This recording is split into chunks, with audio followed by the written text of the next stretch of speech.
দেখবেন বাংলাদেশে আমাদের ক্রিকেটাররা যখন অন্য কোনো দেশের সাথে খেলে অনেক সময় এমন হয় বল বাকি একটা, রান দরকার 6টা। আপনি দেখবেন ক্যামেরাম্যান তখন গ্যালারিতে খালি দেখায় দর্শকদের যে কি অস্থিরতা। হিপ হপ স্টাইলের মেয়েটা, যে মেয়েটার ওড়না এতক্ষণ ছিল গলায়, ওই মেয়েটা দেখবেন ওড়নাটা টেনে মাথায় দিয়ে এরকম মুনাজাত ধরতেছে, আল্লাহ আল্লাহ একটা ছক্কা, আল্লাহ আমার লাল সবুজের পতাকারে তুমি অপমানিত কইরো না আল্লাহ, ইন্ডিয়ার সাথে আমাদের খেলা আল্লাহ আল্লাহ একটা ছক্কা, একটা। ঠিকই বাংলাদেশের দামাল ছেলে এমন এক শট মারলো, ছক্কা, জিতে গেলাম আমরা।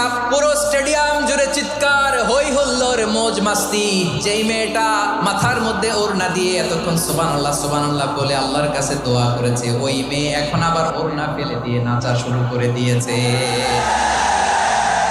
তাহলে আল্লাহর ভয়, আল্লাহর প্রতি আস্থা, বিশ্বাস, ভালোবাসা, এটা কি ক্ষণিকের জন্য? সুখের সময় দুঃখের সময় সচ্ছল অসচ্ছল অবস্থায় বিশ্বাসীরা ভরসা রাখে একজনের উপর। চিৎকার করে বলো পটুয়াখালী যিনি কে?